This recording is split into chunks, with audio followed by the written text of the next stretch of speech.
Is it a Chicago thing to be really good at shuffling under porches? Yeah, Possibly. A lot of us can do that. I have an advantage because I'm small. I'm just happy to be here. Yes, also same. I am also happy to be here. It's the holidays. We're having a holiday moment.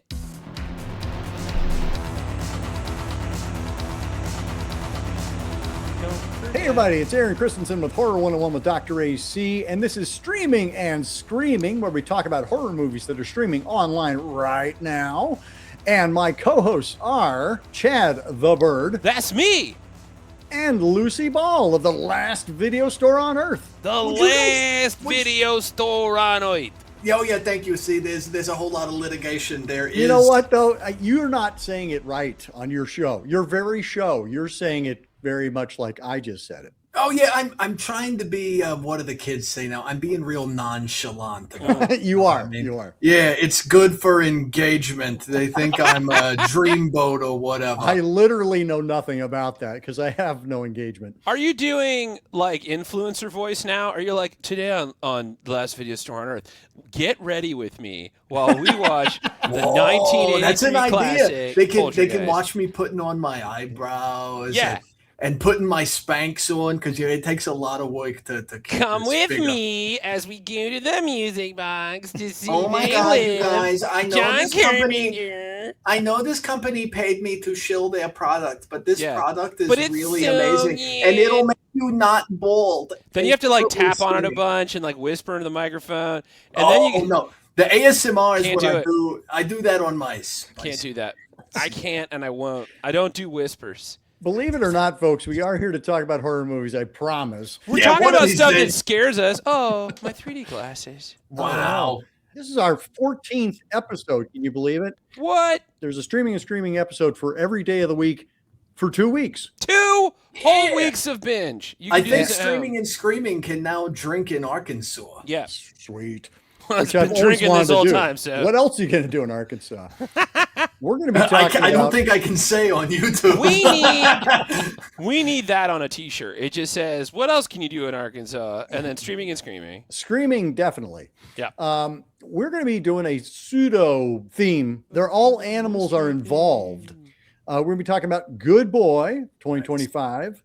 Dangerous Animals, also from 2025, and they were hitting the Wayback Machine and hitting Carnosaur from 1993. Freaking Roger Corman. They were hitting the way back machine and hitting the Giant Spider Invasion from 1975, celebrating its 50th anniversary. Which I just watched an hour and a half ago. Whoa, you're very excited. Spoilers fresh for after that. it. I cannot wait to hear what y'all thought. Should we go in order of release and go backwards in time? Would you like he wants to talk about giant spider invasion. Let's talk about the giant spider invasion. Let's do it right now. This was one of the first horror movies I remember seeing in the theater. It was in a double bill with Godzilla versus Megalon. Nice! God, come on. 1977. I went there with my Uncle Dave, and it was incredible. Yeah. And then I watched it later as an adult, and it was incredible in a different way. Yeah, sidebar, and Uncle Dave is definitely the guy who takes you to the double feature of Giant Spider Invasion and Godzilla versus Megalon. If you are a Dave, get on being an uncle and be the cool kind and take your kids and your friends to see horror films. Yeah, and show them their first Sabbath record. And when they inevitably start smoking pot, teach them how to roll a good joint, please. Roll a good joint, what to look for, toss the seeds, teach them to play D&D. The canoeing and the running is insane out there today. You got to get your QC up, folks. It's looking bad. I can hear those seeds popping. What we're saying, Dr. AC, is that we were high as hell when I watched this movie this afternoon. I can't believe I've lived my tiny bird life and have never seen Giant Spider Invasion. Not a good title. Great movie. Not a great title? It is a great title. No, it's not the movie. It's not the movie.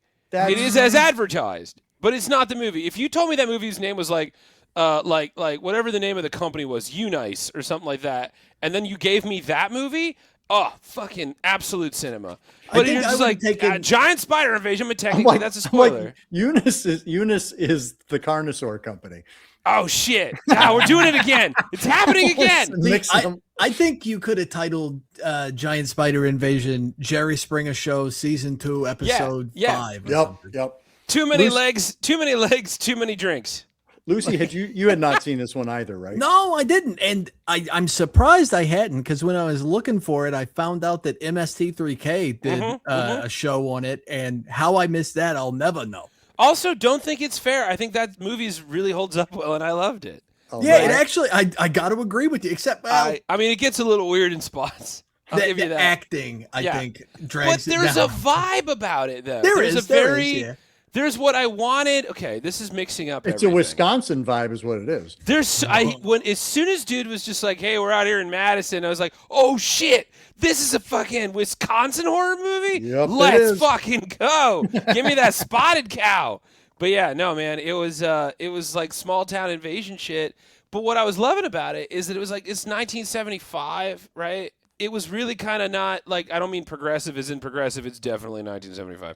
I mean, like, it's progressive in terms of like how it unveils the monster and how we do all that stuff. I was like, damn, this set the tone, because like we do this a lot now. It definitely felt a little ahead of the curve in that way. In that I had to wait fucking 35 minutes to see a not normal size spider. Lots of tranchies. But not a lot of big ones. Really pretty tarantulas too. Yep. Yeah. Like, man, whatever, what do you call a bug scientist? Whatever nerd supplied those tarantulas. Which one of you bug nerds was in charge of it? Entomologist. But spiders are arachnoids. That's true. Whatever. Nerd. Also, I love Arachnoid. It's one of my favorite games. That's Arkanoid. Fuck. 0 for 2. There's no one in here. I keep thinking. And he's lobbing air balls today. Wow. What was I saying? Yeah, what was he saying? Whatever that brought up the question of what an entomologist was. Oh, I was just saying whatever nerds supplied those spiders had a wonderful collection. They were all gorgeous. Especially the big one, which I want to know everything about. Oh my God, man. The big one. Oh, I'll wait till we get to talking about this stuff. But there's a lot I loved about the massive spider. A lot I very much loved, and one thing I terribly hated. But it did remind me of. I feel like I know what they are. Probably, yeah. There's a camping spot near where I live that's just riddled with tarantula nests. Oh, and of course, the best spot at the campsite is the one with the most tarantula nests. Sure. So because even the tarantulas know. Yeah, but you'll just be hanging out, and you're camping, so your brain is probably not in the most normal place. Right. And then like 6 tarantulas just come out of holes. I'm like, where the fuck did you come from?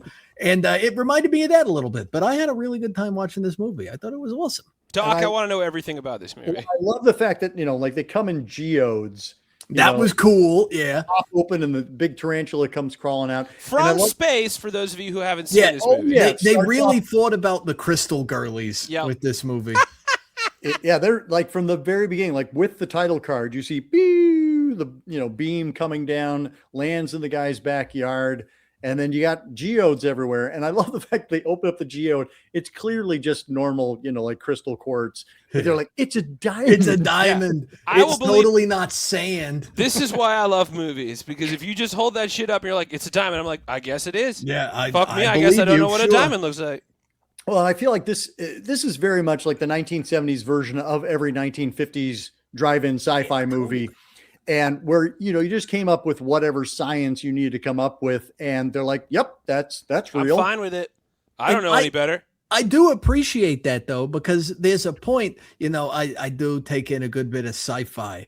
And there's a point where I feel like you get bogged down in the realism, Neil Tyson of it all. Yeah. And sometimes it doesn't need to be real or make sense. Like, let BB-8 slide around on the sand. I don't know. Have fun. I'm here for the fucking saber battles and the giant spider.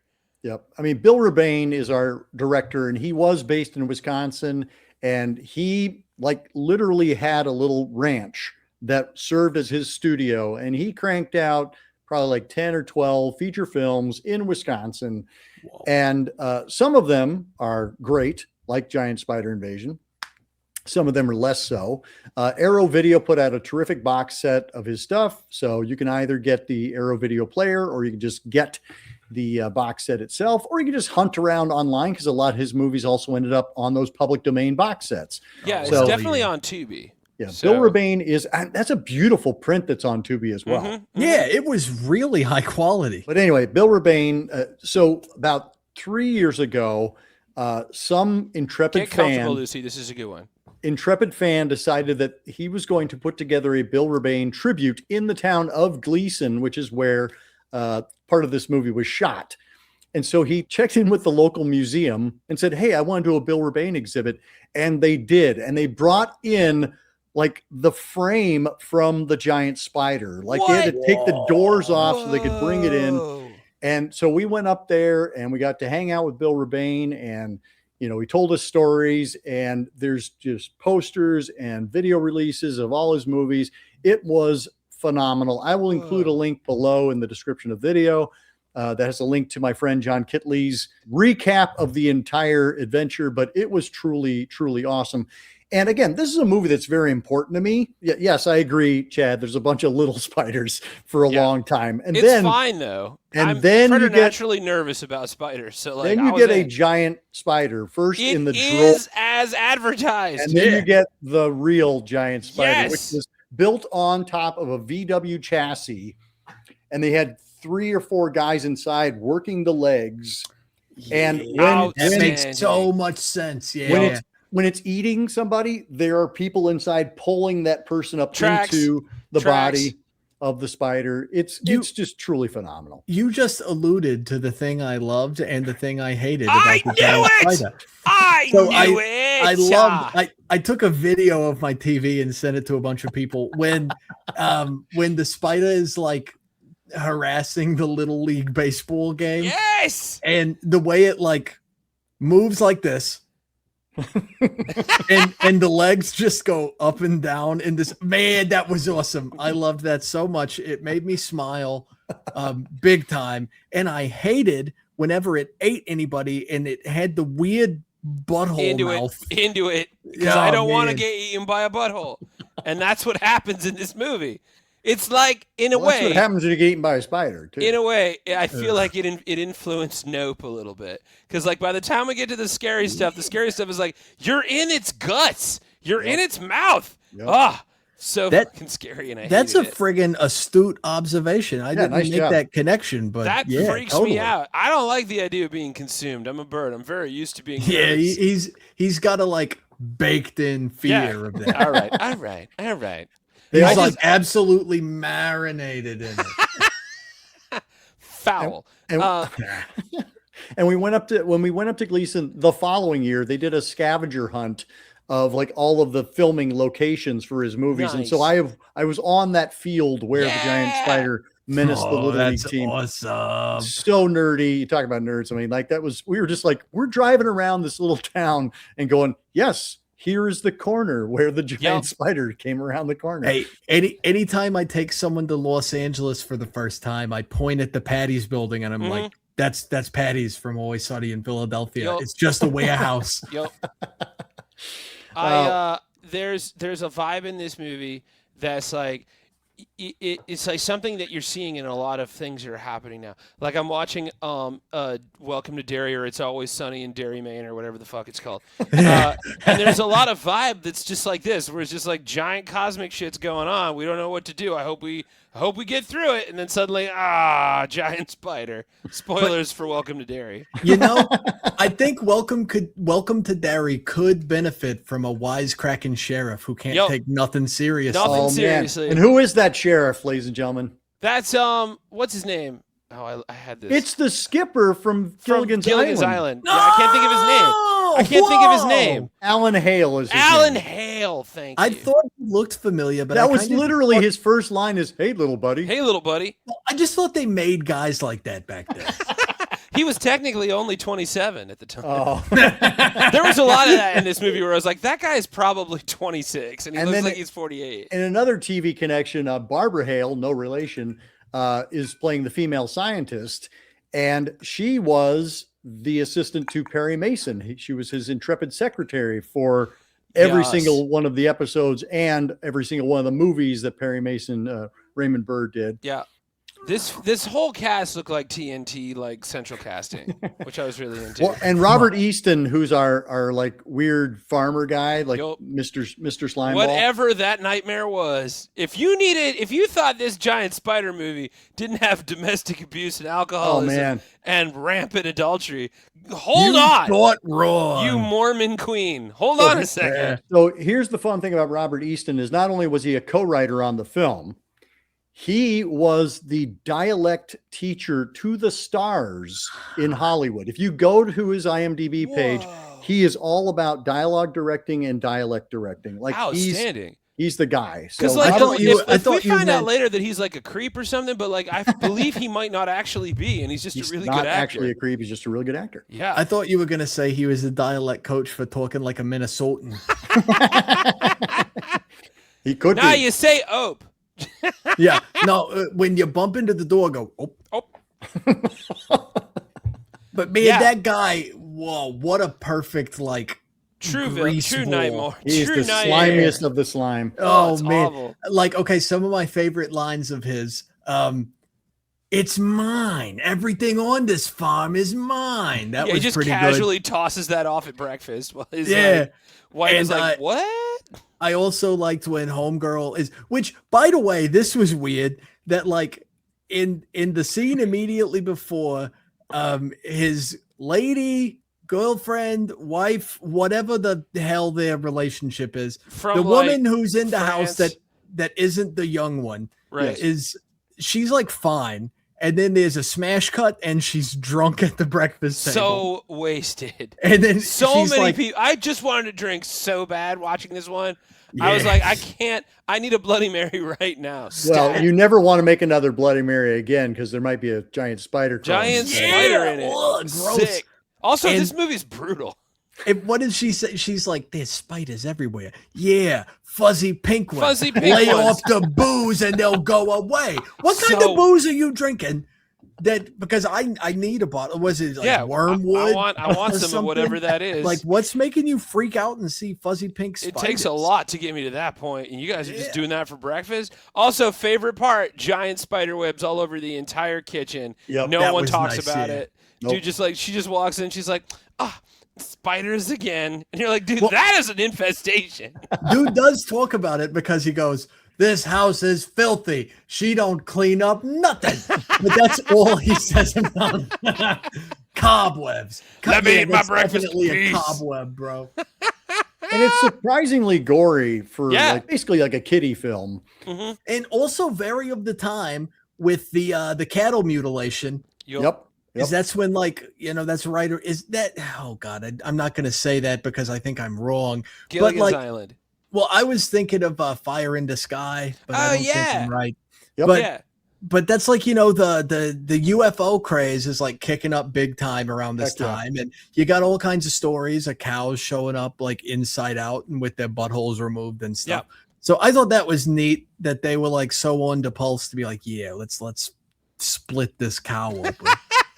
And we got some straight up Wisconsin female nudity. Yeah. Which I did not remember. I was like, let's see. I think my count might be right. There's like one pair of breasts in this film. That's right. Yeah. The obligatory nudity. Yeah, and when it happens, you're kind of like check the box. Okay, moving on. Well done. Lloyd Kaufman says, "Get your women naked." Check. So done and done. Yeah, the two women are sisters. There's the younger sister, the older sister. That's how it goes. Okay. Does the younger sister play the foreign girlfriend of the dad in this movie, or the guy? Because I thought they were the same actor. No, she's the one who works at the diner. Oh, okay. There are three. Oh, I gotta go. What does she say? I gotta go. Something very innocuous. Well, tell whoever you picked up they left a hickey on your neck. Yeah. Well, I'm thrilled that you enjoyed it. Big time. And I do. Yeah. It is such a wonderful DIY, regional filmmaking. Like they are literally building a giant spider over a VW chassis, and they're driving it down Main Street. They like hire all the people in town to be extras and say, okay, you're going to run down the street. I thought it was such a hoot. So. Some pretty impressive set pieces too, because like that big moment when the spider is attacking the town. Spoiler alert for the giant spider invasion. But there's got to be like 500 extras. Oh yeah, and I was like, this is impressive. You know, it's like there's nothing else to do in Gleason on a Saturday night. Let's all run away from a giant spider. Those of you in Wisconsin, make more giant spider movies. In fact, Hollywood, make more giant spider movies. Please, yeah. Please. I heard they paid the extras in ham hocks and warm milk. And curds. But which is their only real currency. Currency? Yeah, that's what I said. I noticed a really interesting cinematic parallel between this here film and Razorback. Yes, I was waiting. That you big fans of Screaming and Streaming, all 6 of you or however many there are. That you might remember. In Razorback, when the town finally decides, like, fuck this boar, we're taking it to the streets, and they pile out of the bar and they all get on their camels and trucks and shit. And there's like the one guy from the bar that's like, guys, be reasonable. And then that same thing happens here in Giant Spider Invasion, where the townies are like all worked up and got their 30-06s ready to go tear into this spider. And the sheriff is like, fellas, but they just mow past him and jump in the car anyway. Who's got time to wrangle out here in Wisconsin? We're going after a giant spider. This is the most exciting Thanksgiving ever. Well, when the skipper is your sheriff, you know, it's hard to really take him seriously. Off, Skipper. I don't gotta take shit and he from was you. so happy to be there. Yeah, it's good to see him. He's also a very ineffective law enforcement officer. When he goes to investigate the missing motorcyclist, and he's like, "You seen anything?" No. Nope. All right. Well, let me know if you do. Let me know if you do. Exactly. Yeah. It's a piece of my childhood history. And here's the real reason is that nobody wanted to talk about it as part of the episodes on our Friday Night Frights. So I was like, I know 2 suckers who will watch this with me. Thank you for doing that. Thank you for suckering us into watching it. I'm going to suck up more people into watching it because it was such a good time. That's one you want to see in the theater if they do like a midnight movie thing. A drive-in. Come on. Oh, a drive-in. Hell yeah. And so that was the one that I had put forth as, I'm like, I don't care what else we watch, but we have to watch this for the final episode so we can celebrate the 50th anniversary. And out of that built our roster of films. And Chad, you threw forth Carnosaur. Carnosaur! Very, very Chad-coded pick, yeah, by the way. I don't know. I think it was very subtle. You guys had catch the completely references? forgotten about Carnosaur. I mean, I saw it in, when 93, 94, whenever it came out. Yeah. And I remember thinking, yep, this is the poor man's Jurassic Park. And then I went back to it, and it is not. No, the poor it's man's not Jurassic at all. Park. It's the poor man's 90s primetime Tammy and the T-Rex retelling of Rosemary's Baby. So much. I've not seen the sequels. I need to go and see those as well now. Oh, I mean, they're not as good. They don't capture the magic of the original. I did read that Corman found out Jurassic Park was in production and was like, shit, I gotta make a dinosaur movie now.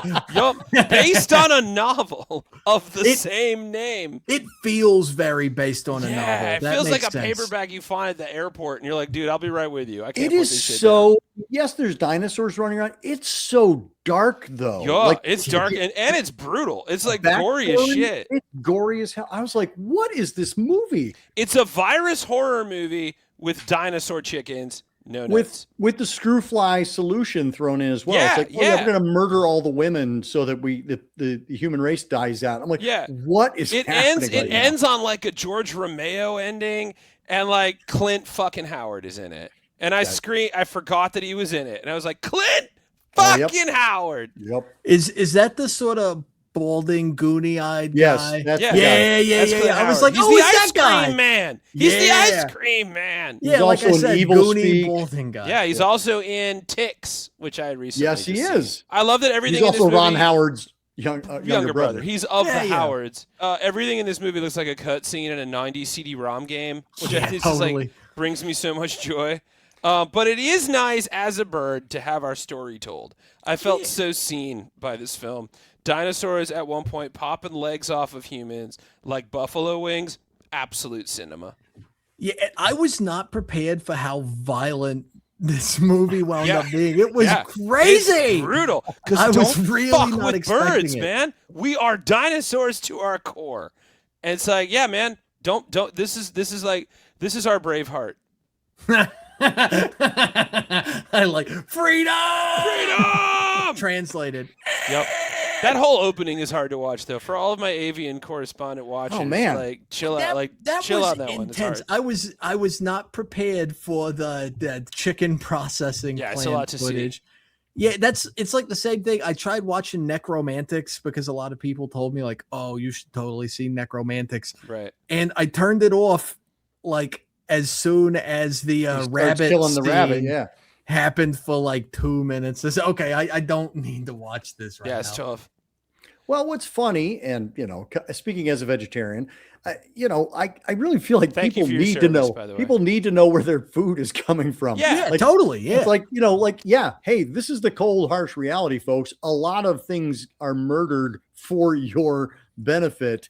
It doesn't just show up, on your plate by accident. And if you keep giving those corporations money that suck, they're going to fucking give us some mutant shit, and we're going to turn back into our primordial selves and come back and turn you into fucking KFC. That is why this right. movie's perfect. That's that message. I picked up a lot of that messaging. It was like, wow, this is. Did you? I didn't think that they were. It was. I thought it was very subtle, kind of a hint. When they're smacking you in the head with it, it's kind of hard. I do like the opening credits where they're like showing all the things that they're splicing together. That's how the sausage is made. I was watching that opening credits scene. I was like, okay, we're getting this sort of meat is murder kind of movie. Is that what we're doing? Okay, I can be down with that. And then as it goes on, it's like, also GMOs are kind of scary. And humanity plague. We are the absolute worst. I mean, I'm sitting there listening to Diane Ladd, give her Bond villain speech, and I'm like, fucking A, right? Yeah, let her cook. Yeah, not mad about this. We have so much potential, and nope, we are not going to live up to it. So start again. Yeah, this is such a hardcore avian fantasy. It's just like it touches me deeply. A part I thought was interesting. It's when she's monologuing at the hippie guy who has her at like gunpoint or whatever. Maybe hippie's not the right word. Radical. I don't know guy. what his deal was. He doesn't know how to drink booze. He looked like he was drinking cough syrup, and I was like, dude, what are you doing? You just drink it. Just drink it. Are you robo tripping? Because that's a different guy. Yeah, that is a very different. I don't think that guy. No, he doesn't has a what me worry and all that stuff. Oh, the end of this movie. This is a spoiler alert for Carnosaur. The end of this movie ends with a Mad Magazine picture burning from the mouth up. I'm so glad you mentioned that because the way it starts catching on fire and just I'm like, they could not have planned that, but holy crap, that's holy crap, is it effective? Cinema. Yep. But I like that when she's breaking down her thing, she's talking about how humanity has infinite potential and all we really do is fight and incite violence on other living things. And then I notice that apart from having to eat, as all things do, the dinosaurs don't really go cuckoo bananas until somebody points a fucking rifle at them. Yeah. They're just living. Yeah. You're out here birthing new proto birds in our truest form, and they're just letting them loose. I mean, I get how there's the parallel to Jurassic Park, but this is so much deeper. Can we talk about the plague really quick? Because it's a plague movie. The flu, cold, fever thing, was it just the women that were getting sick? Bird flu. Yeah, right. Because they're gonna birth dinosaurs. And they get impregnated, or they start ovulating, I guess, a dinosaur when they get sick, right? Mm-hmm, mm-hmm. Oh man, impregnated by a dinosaur. I read that book. Yeah, I feel that's a Chuck Tingle book, right? Yeah, yeah. It made sense to me that the end, there's so many just oh, now I'm pregnant. Oh shit, now I'm having a dinosaur baby. I was this is a plague of dinosaur babies. And the dudes are kissing all up on their wives, and they're not getting sick. Nope. No, I think there were a couple of sick dudes because they made a point when that guy is in the truck leaving the processing. That's right. He was sick too. Yeah, he got the snotty nose. But I guess when you can transmit it, but you won't like ovulate. Well, and you won't like pop out a little dino. Yeah, because you don't have the ability to do that. Cowards. They should have impregged this movie. That would have made it like totally peak. I will say that the way the women have to give birth to these is not pleasant at all. No. You don't say. Roger Corman, I'm having Humanoids of the Deep flashbacks, because that's how that movie ends, is with a creature coming out of a woman. Man, Roger Corman is good at torturing women. He really is. Just ask the directors that work for him. Just a legend.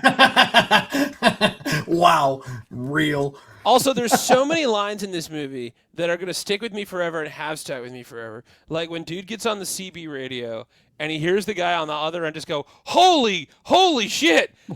No, he goes, what the fuck? It's a dinosaur, a T-Rex. And I'm like, good, thank you for letting us know what kind of dinosaur. He's a paleontologist. It's so good. Holy fucking dinosaur, a T-Rex. Yeah, that guy sorts his M&Ms by color. I just know it. And I did look up, because we have a raptor type of dinosaur as well. Deinonychus? Is that what it is? Yeah, man, sure. I know my relatives, man. I didn't know how to pronounce it. DEI. Deinonychus? Deinonychus. Sweet. Do they like wine in the theater? Oh, they're the worst. I know I do. They do have season tickets though. So like you can go with them if they can't all go together. I liked the face off between the Deinonychus and our sheriff. Yeah, that was good. That was really good. Also, the movie ends like the movie Aliens. There's so much that happens in this movie that there's other movies, but done in a way that's just so dark and mean. Yeah, A+. I think you could just say Roger Corman. Yeah, right. Well, yeah, no, he knows. He gets it. Now, Lucy, had you seen this one before? No way. I didn't even know it existed, and I had a great time watching it. It was awesome. Because it's great. And Chad, why was this like the first one that jumped to mind? Because I'm so glad that we revisited it. As previously stated, as a young bird growing up in America, it was nice to see my kind get the upper hand for a while. Because the thing about Jurassic Park is that they don't really talk about the bird thing in a way that like helps move the story along. It's just like, oh yeah, but they're close to birds. Anyway, we put in frog DNA, which is why they're blah, blah, blah. I'm like, whoa. What's this avian erasure shit? Like, don't fucking walk away from that. But Spielberg gives us this little moment at the end where there's like seagulls and shit. And I'm like, oh, nice. Thank you for remembering. Yeah. But like this movie is just like, no, they're fucking birds. Yeah. And if we give them an inch, they'll take our fucking legs off. And I was like, damn right. And they're like cracking the eggs open and they're like full of gunk. I mean, man, there's such a criticism of the whole industry. Now, apparently because I did a little bit of research on this one, and the novel's written by Henry Adam Knight. Henry Kissinger. Yeah, got it. Henry Kissinger. Knew it. And Adam Simon is our writer-director on this one. And apparently Roger Corman went, yeah, there's way too many dinosaurs in the novel, so we're going to need to cut those out. Because apparently it is not faithful to the source material at all. It's Kubrick's The Shining of the B movie realm. Yeah. I want to seek out the novel. Yeah. Because apparently it's quite a different story. Cool. But the author said, I guess he ran into Adam Simon in a bar and he was afraid he was going to punch him out. And he said, oh, no, I appreciate, because I sold a lot more copies of my book as a result. Oh, yeah, nice. hell yeah. High fives to everyone involved. I like that it takes place in Climax, Nevada. Didn't know that. That was a choice.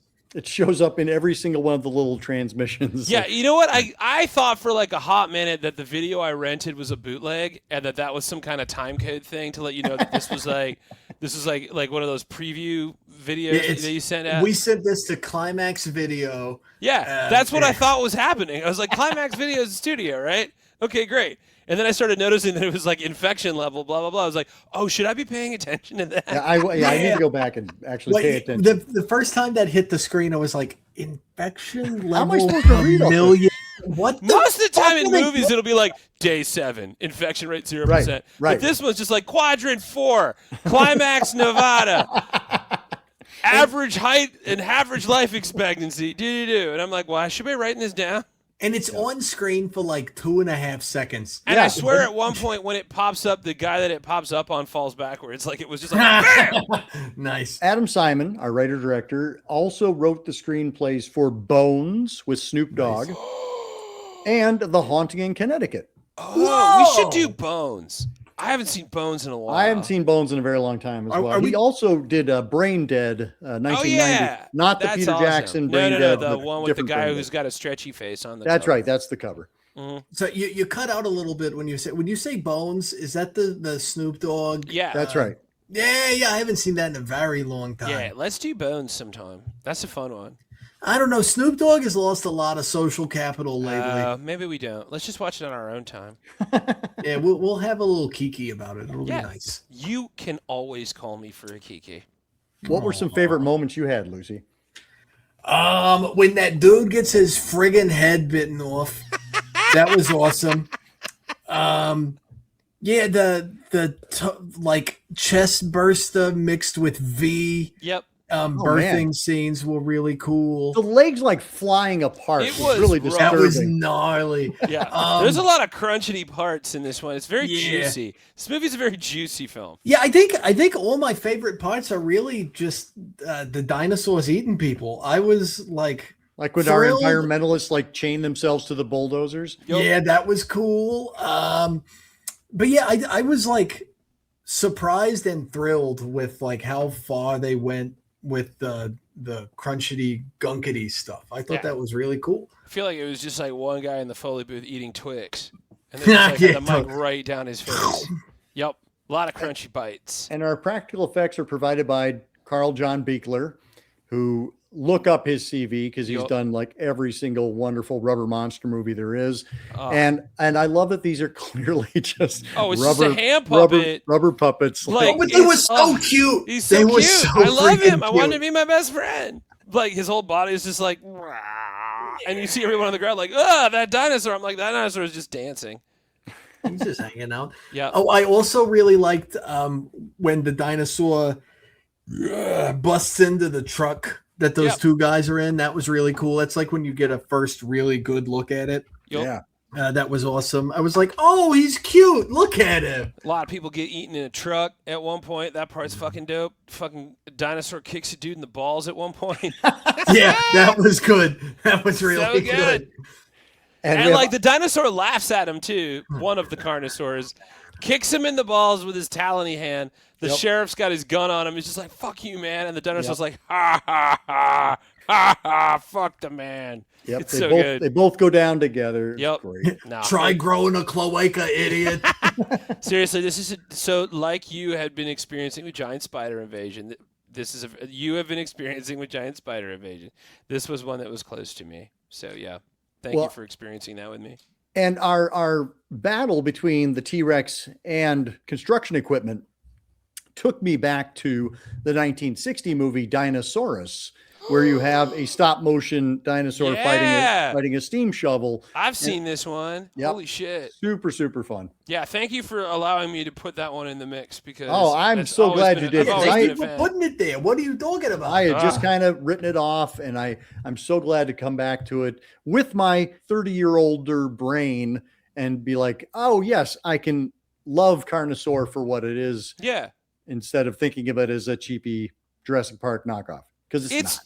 It's its own vibe. Like it's not a Jurassic Park vibe. knockoff. Yeah. It has such a reputation as a Transmorphers or something like that. I'm like, it's not. It's its own thing. Give it a minute. Yep. I could not agree more. And I'm keen to see the sequels now. And thank you for throwing that in the mix. Yes. Let us shift forward to Lucy's pick, which is also Chad's pick. Yeah. Good boy. Yeah. 2025. And what a good boy he was. Yeah, I like that I got to be the one to bring the quote unquote cerebral heady movie this time. Yeah. Thanks. You've both plugged this movie on this show at some point. But yes, tell us, Lucy, a little bit about what Good Boy is. Well, Good Boy is a state of being. It is a mindset that you enter. No, Good Boy, I'm going to say right off top, not as advertised. No. How is it advertised? Well, the way the advertising put it out was that it was a straight up and down haunted house film from the perspective of a dog. As we talk about the movie, it will become clear why that is not what is going on in this here movie. But the basic rub is there's this guy who has a mysterious health condition. The first scene in the movie is him in the like post throes of like a seizure of some kind, and his sister calls the ambulance for him. There you go. That's your setup. And he's got a very good, loyal, lovable dog. And they move into his grandfather's cursed, evil house where family men go to end their own lives. Played by dude who made Habit. Yeah. Man, Habit was an awesome movie. So good. And, the movie is effectively told from the perspective of the dog, in that the dog is like our quote-unquote main character. Everything sort of revolves around the dog's perception of the things going on, and his owner's like walking around and having a bunch of distant phone conversations with his sister. And he's got a weird neighbor who's always in a ghillie suit. And he watches a bunch of unsettling tapes of his grandfather in his like final days. While all this is going on, our good boy, what's his name? Indy, yeah. Indy Jones. Yeah, they named the dog Indiana.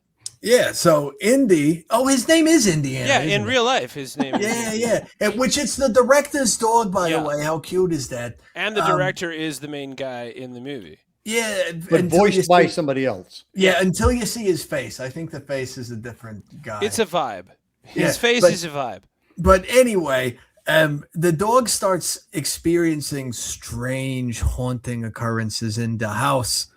And that's sort of where I'll stop for a plot synopsis. Yeah. And that's kind of all it is, though, to be fair. Yeah, right? It will be spoiled for you as we discuss it, though. Don't worry. That's right. It is streaming right now on Shudder and AMC Plus. So go watch it, come back, continue our conversation already in progress. Chad, what'd you love about back. This one? Oh, I thought we were talking to them coming back from watching the movie.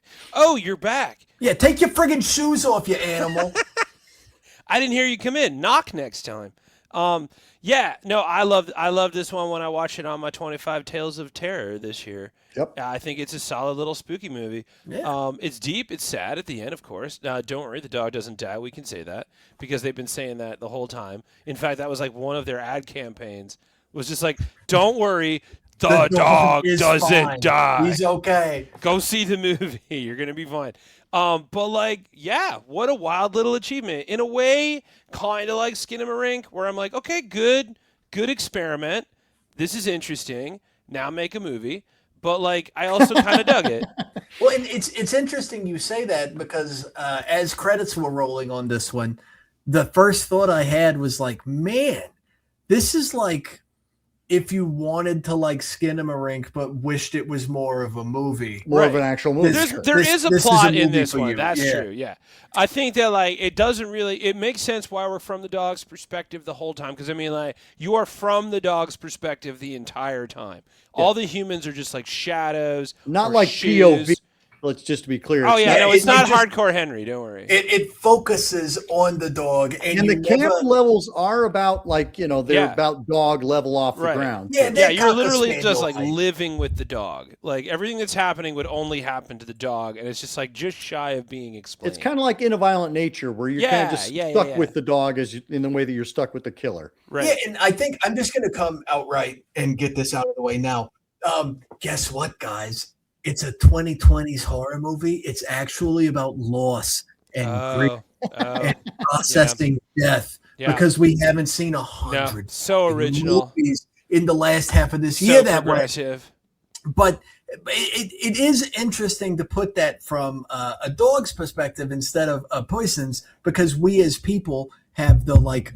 I say we as people when I'm a freaking hunk of foam. It's cute that you think so, though. And or spiritual entity, depending on how into the kayfabe you want to get. Canonical. But human beings, there we go. Now I'm back in character. Human beings have that like unique cognitive thing where you can perceive your own mortality and be aware that like, oh shit, this is all going to end. Right. And it's going to happen to everybody. And, as far as we can tell, your pets don't have that same thing going on. As far as we can tell, as far as we can tell. If you are a dog currently watching this, hit us up in the DMs. Let us know. Is that true? Yeah, and I'm not talking to you furries or other kin out there. You sit down and wait your turn. You can definitely send us some DMs.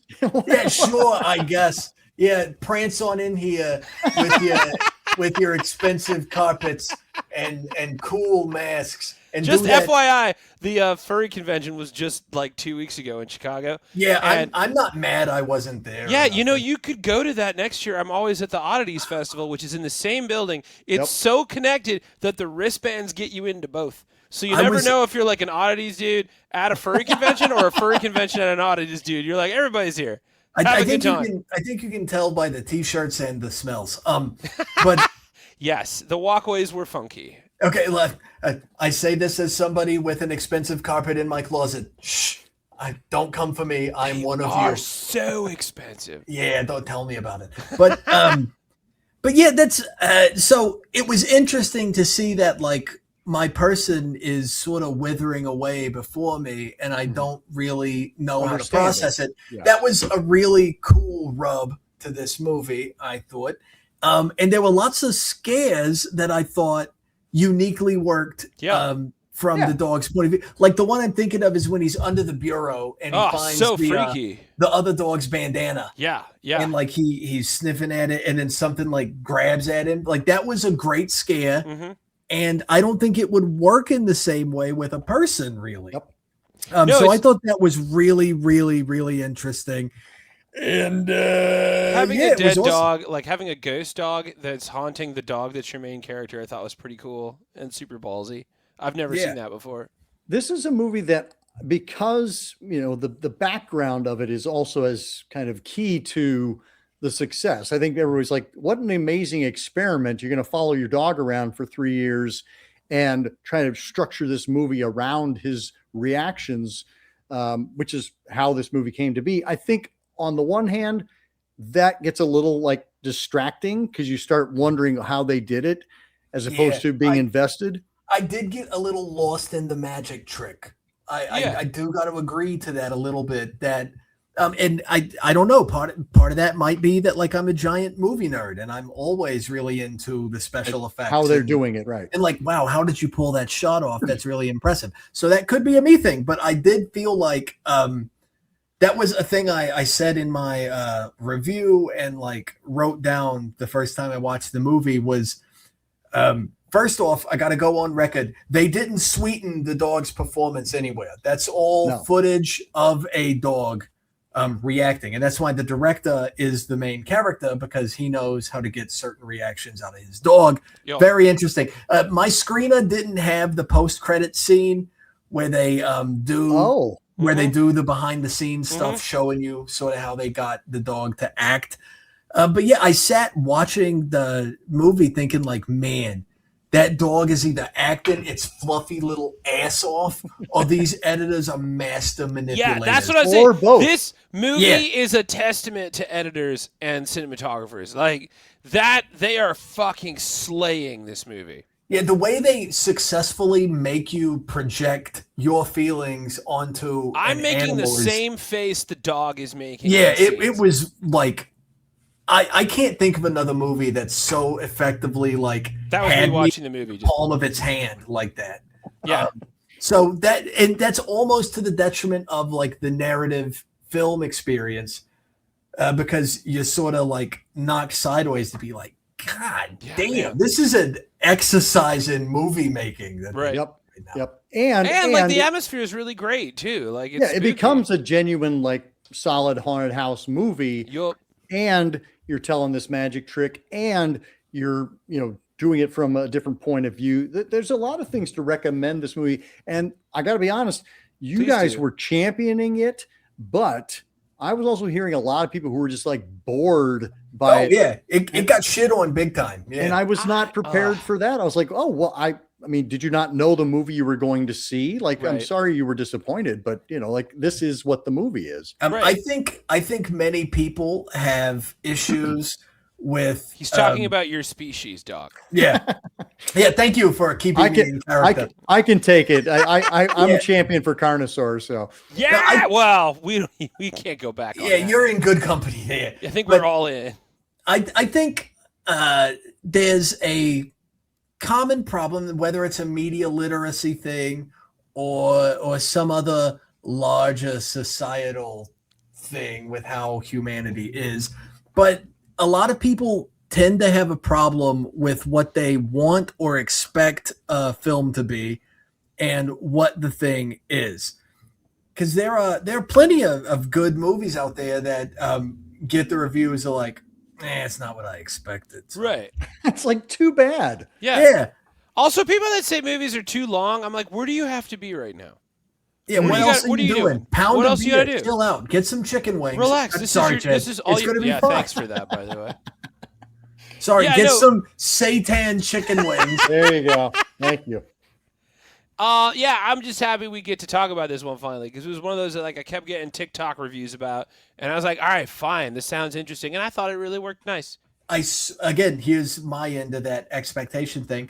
I kind of wanted it to be a little more haunted house conjuring maybe kind of thing, but what it was fantastic and artfully done, right? And really just intriguing, I think is the best word I have for the movie.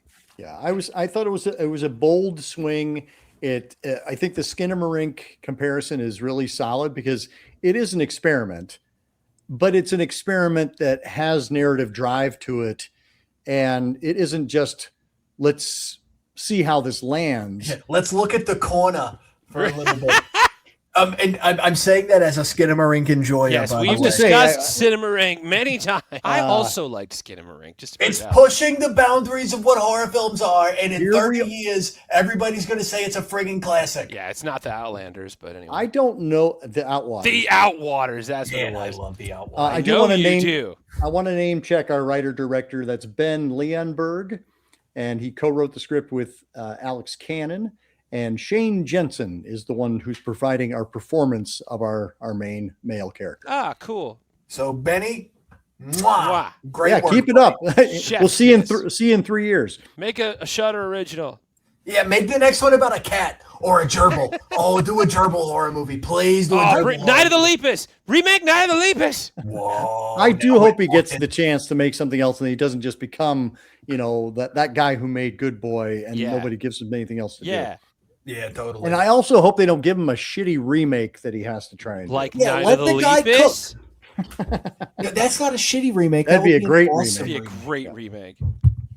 No, I feel like the poor guys who got stuck doing the Pet Cemetery remake. Yeah, stop making Pet Cemetery. I was like, damn it. Or just in general, stop remaking movies that did well the first time. Yeah, that were actually good. Yeah. Like there's so many horror films with promising premises where the execution wasn't quite up to par that could totally get a fresh get in there and do it paint. again.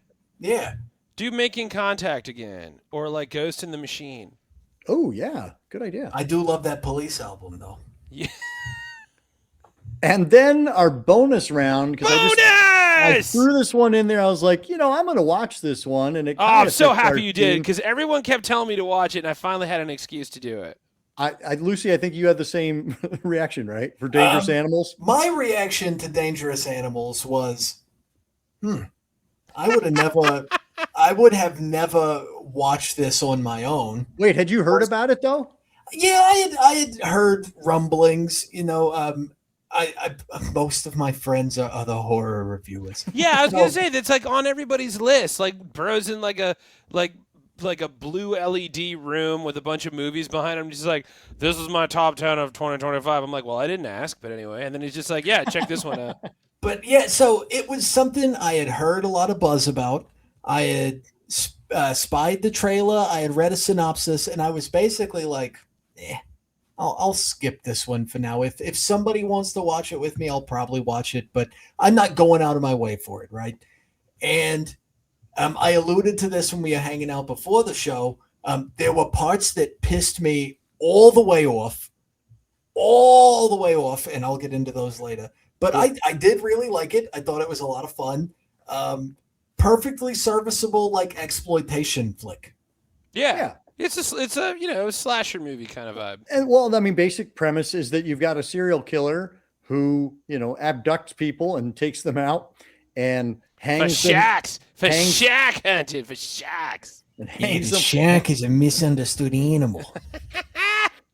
Your guys' Aussie accents are pretty great. They're awesome. Yeah, when I dial it in, it gets a little better. So he'll kidnap them and hang them out over the ocean and then slowly dip them down into the water and let the sharks eat them whilst he videotapes it. Which is an awesome novel concept for a movie killer. Yeah, you got a serial killer who's using sharks as his method of murder. It's the perfect crime. No one will know. How would they know? And that's Jay Courtney. Yeah, from Terminator Genesis is he's Kyle Reese in Terminator Genesis. Yeah. He's in Good Day to Die Hard. He's John McClane's son. Whoa. He's the bad guy in Jack Reacher. He's in Suicide Squad too. I was like, but he's a big guy all of a sudden. He's a big guy. Oh, okay. That leads me to my next point. When he first comes on, the thought I had was, oh no, he's hot.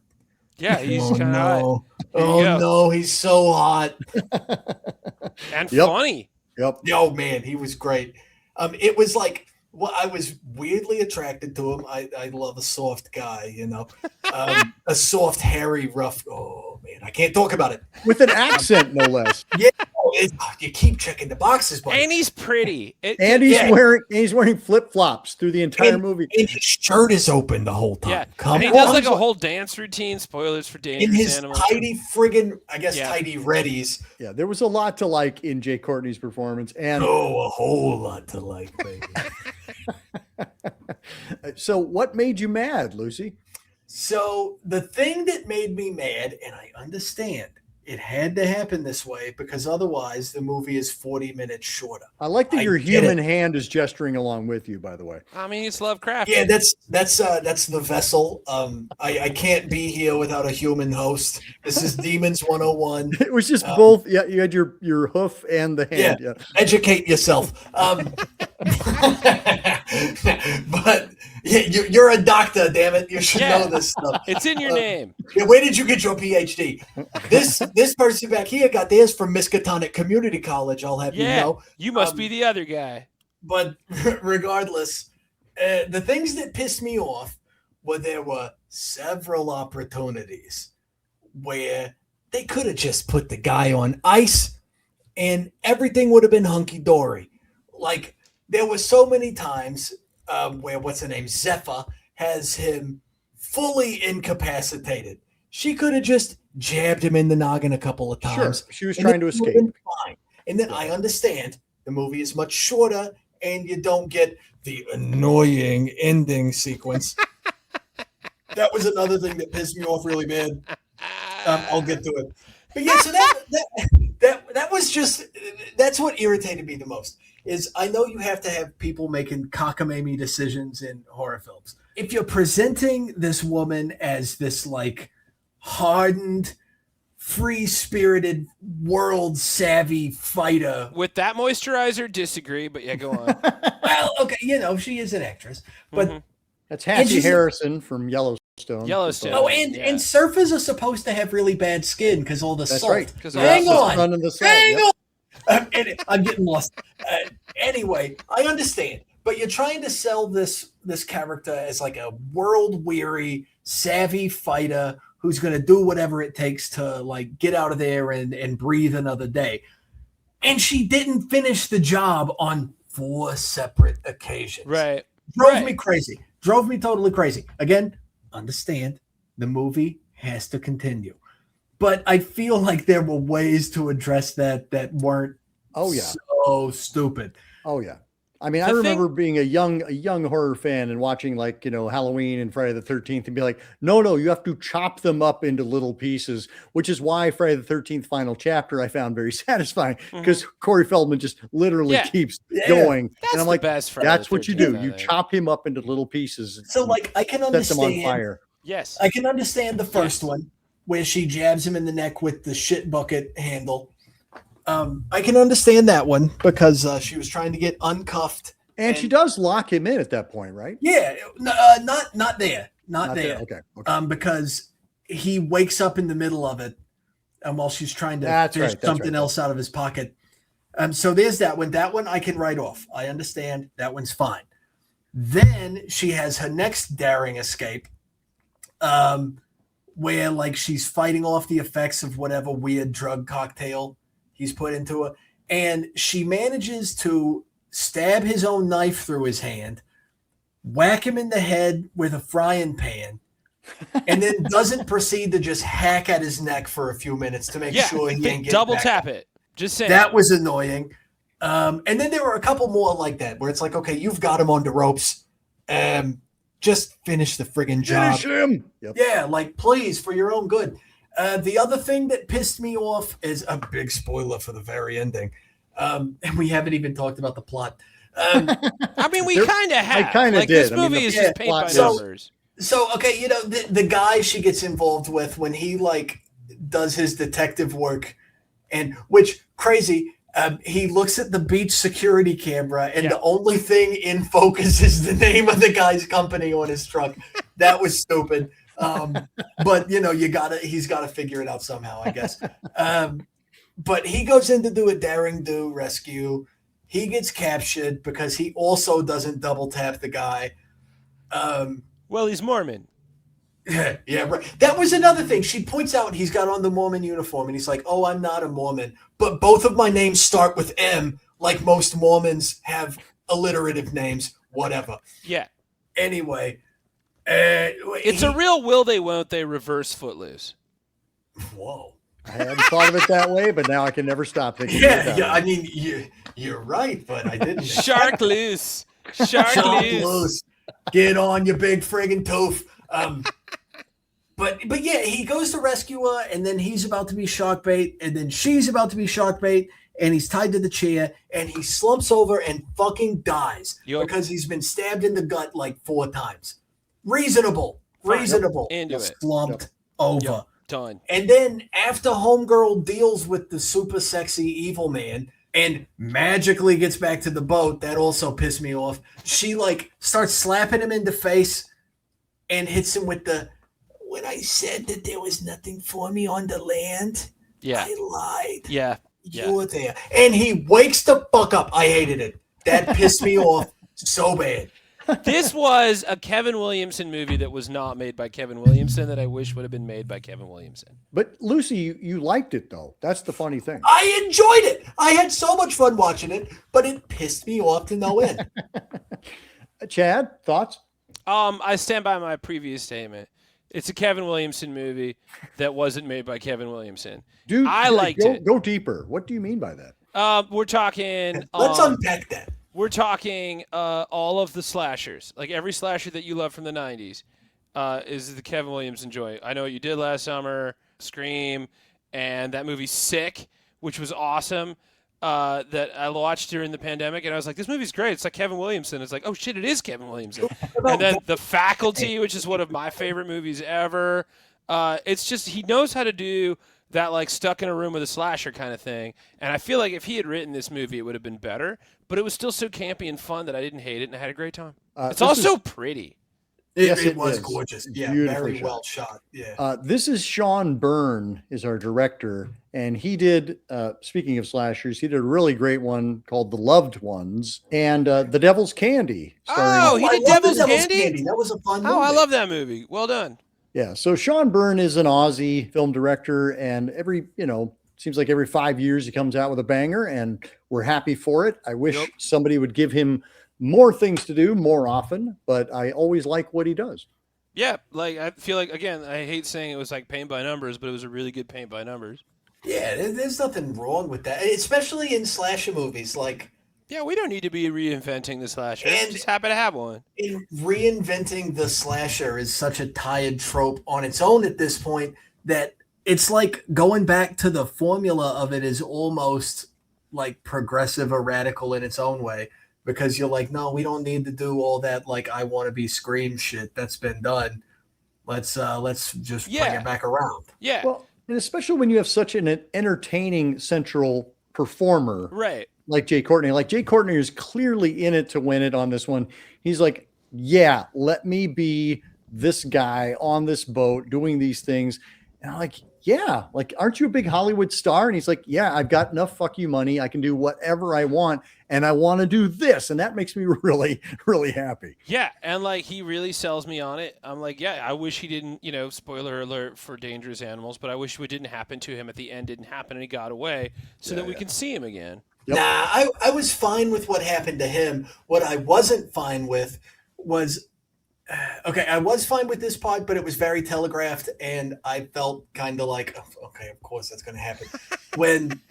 when Zephyr frees herself from the hook and is swimming around with her freaking bitten off thumb. Yep. Wounded coyote stump. We got a coyote moment. It's that was intense. That was really cool.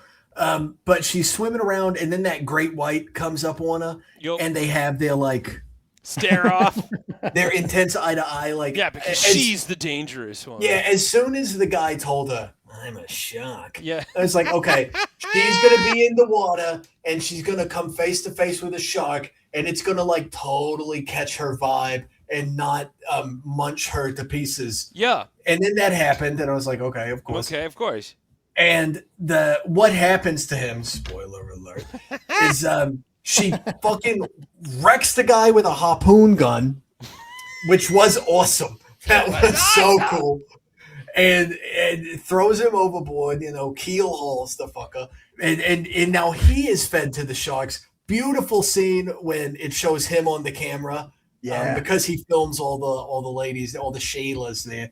When the shark is pulling him away, I was like, bitch, you better drop that harpoon gun because you are still attached to this man. And of course she doesn't drop the friggin' harpoon gun. And guess what? It's also wrapped old cattywampus around her ankle somehow. Don't know how. Don't worry about it. But it was necessary to get her into the water. Yeah. And then she makes it back. I don't understand, man. I feel like you said it right there. This whole movie is just like a buffet of like, just let it happen. Yeah, it serves the plot. Just let it happen. It's like dead calm, better movie. But this was a ton of fun. Yes, and our climax of it with the shark, breaching is just glorious. Yeah, so like, dope. That was so fun. sick. So much good shark stuff too, like really good shark video. Doesn't make the shark the bad guy. They're not. They're just there. I enjoyed that. Yep. Kind of like the dinosaur in Carnosaur. Kind of like all these movies. Good Boy just exists. The giant spiders just being his giant spider self. Yeah, it's not the giant spider's fault that he crash landed on Earth. Yeah, it's the government. Not the giant spider's fault that everybody tastes so damn good. Yeah, sorry, you're so pretty and tasty. Oh, especially with some cocktail sauce.